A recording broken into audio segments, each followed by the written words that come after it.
자, 예를 들어서 다시 6이라고 하는 이 숫자를 통해서 볼게요.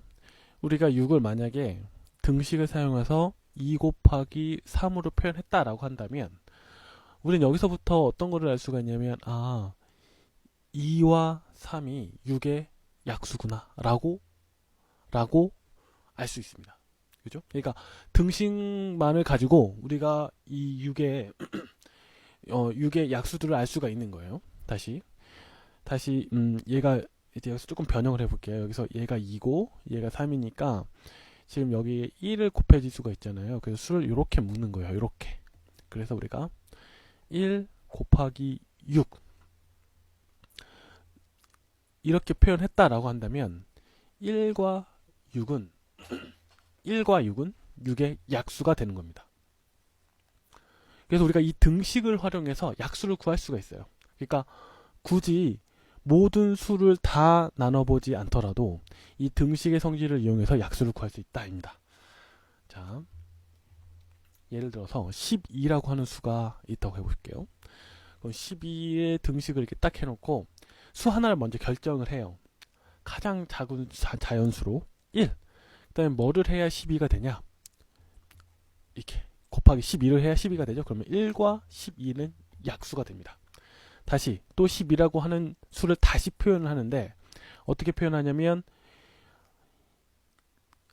이제 우리가 1을 중심으로 표현했으니까 1보다 좀 더 큰 수를 한번 표현해 보자고요. 그럼 2로 표현할 수 있냐 봤을 때 얘는 2 곱하기 6이 돼야 12가 되죠. 그러면은 우리가 10이라는 수를 다시 등식을 사용해서 2 곱하기 6으로 표현한 꼴이 되기 때문에 뭐라고 했습니까? 이게 등식을 표현된다면 2와 6은 12의 약수라고 했죠. 그래서 2와 6이 12의 약수가 됩니다. 그죠?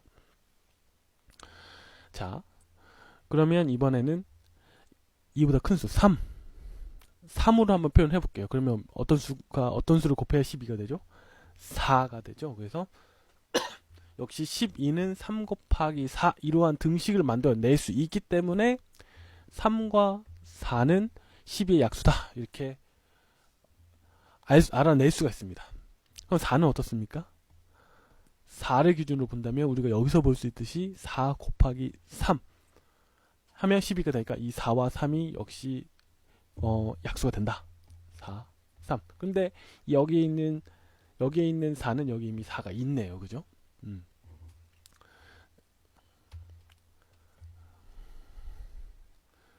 이걸 지우고 자, 우리가 4까지 해봤으니까 이제 10이라고 하는 수를 5로 표현을 해볼까요? 근데 5는 표현이 안 돼. 그죠?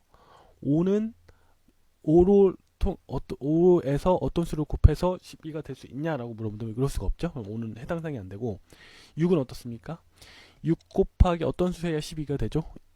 2가 되죠. 그죠? 6 곱하기 2, 12가 됩니다. 그래서 6과 2를 쓰려고 보니까 6과 여기가 또 있네. 그죠? 6과 2가 여기에 있습니다. 이미 약수로 포함된 수입니다. 그죠? 그 다음에 7은 어떻습니까? 우리가 11을 7로 표현은 안 되죠. 8로도 안 되고 9로도 안 되고 10으로도 안 되고 11로 안 되고 결국 되는 수는 뭐냐면 12 곱하기 1 12 곱하기 1을 해야 12가 나오죠. 그죠? 그렇다면 뭡니까? 이 두 수가 역시 약수인데 12와 1을 그래서 이 약수 리스트에 표현하려고 보니까 이미 12와 요 1이 여기에 있네요. 그죠? 그러면 이 12의 약수는 뭐라고 볼 수 있습니까? 이 수들이 10의 약수다. 즉 1과 2와 3과 4와 6과 10이다. 이렇게. 그래서 우리가 약수를 등식을 활용해서 찾아낼 수가 있는 거죠. 자, 한 번 더 해볼게요. 15라고 하는 수를 봅시다. 15라고 하는 수를 이제 등식으로 표현하는 거예요. 그래서 1 곱하기 15로 표현이 가능하죠. 그럼 1과 15가 이 약수입니다. 2는 표현이 안 되고 3과 5는 어떻습니까? 3 곱하기 5, 15죠. 그러면 3과 5가 역시 약수입니다. 4로는 표현이 안 되고 5는 5 곱하기 3 이렇게 표현이 되는데 이미 3과 5가 표현이 돼 있어요. 그죠?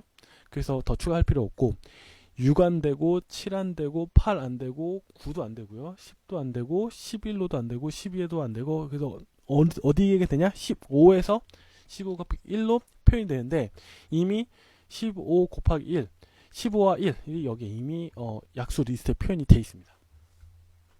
근데 여기서 우리가 어떤 규칙을 발견해낼 수가 있어요. 그러니까 우리가 여기까지 봤을 때 이미 그 모든 약수가 이미 다 나와 있는 상태였어요. 그래서 5부터 5 이상 수부터 갈 필요가 없었어. 그죠? 이미 우리가 5에서 찾아봤더니 5를 어떻게 표현되나 찾아봤더니 5 곱하기 3이 돼가지고 5와 3과 이미 표현이 돼 있었어요. 그죠? 15에서 우리가 15를 표현을 하려고 봤더니 15 곱하기 1이었는데 이미 15와 1이라고 한 숫자가 이미 표현이 돼 있어. 언제? 1 곱하기 15로. 이런 패턴이 있습니다. 볼게요. 다시 한번 볼게요. 뭐 예를 들어서 어떤 수가 좋을까? 뭐 16 볼까요? 16이라고 하는 숫자가 있다고 봅시다. 자, 그러면 우리가 이 16을 어떻게 표현하냐? 1 곱하기 16 이렇게, 그죠? 그다음에 그 다음 큰 수 2 곱하기 8, 그죠? 그러면 1과 16이 일단 약수에 포함이 되고 2와 8이 약수에 포함이 되죠, 그죠? 그 다음에 3은 안 되는데 4 곱하기 4가 16이에요, 그죠? 그럼 이미 4가 포함이 됩니다. 그러면 여기서 더 갈 필요가 없어요. 왜냐? 지금 이 왼쪽의 수, 우리가 곱하기를 표현했을 때 이 왼쪽의 수는 점점 커지죠? 근데 이 수는 점점 작아지잖아요. 근데 얘는 1부터 시작해서 커지면서 4가 됐고, 16에서 시작해서 4, 점점 내려가면서 4에서 내려갔잖아요. 근데 이 둘이 만났어.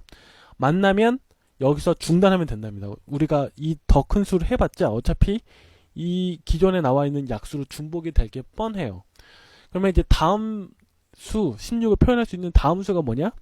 8 곱하기 2라 이 말입니다. 그럼 8 곱하기 2는 8과 2는 이미 추가가 돼 있다 이거예요.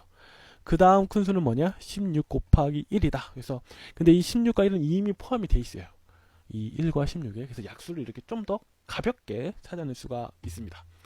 등식의 성질을 활용하면 또 하나 볼까요? 뭐 1과 14를 마지막으로 예를 들어 볼게요. 그럼 우리가 14를 등식을 이용해서 표현하면 1 곱하기 14 이렇게 표현할 수 있죠, 그죠? 그 다음에 2 곱하기 7 이렇게 표현할 수가 있죠. 지금 보시면 패턴이 이 왼쪽의 수는 점점 1부터 시작해서 점점 커지고 오른쪽의 수는 14부터 시작해서 점점 작아져요. 그러면서 이 두 수가 점점 만나려고 해요. 그래서 우리는 3, 4, 5, 6에서 과연 약수가 있냐를 보면 돼요. 근데 3으로도 안 나와지고 4로도 안 나와지고 5로도 안 나와지고 6으로 안 나와지기 때문에 그 다음 나오는 수가 7 곱하기 2 이렇게, 그죠? 그러면 여기는 점점 커지다가 7이 됐고, 그죠? 점점 작아지다가 2가 되면 이렇게 역전되는 순간 그 전에 멈추면 딱 돼요. 그럼 약수가 뭐다? 1, 2, 7, 14다. 이렇게 결론낼 수가 있습니다.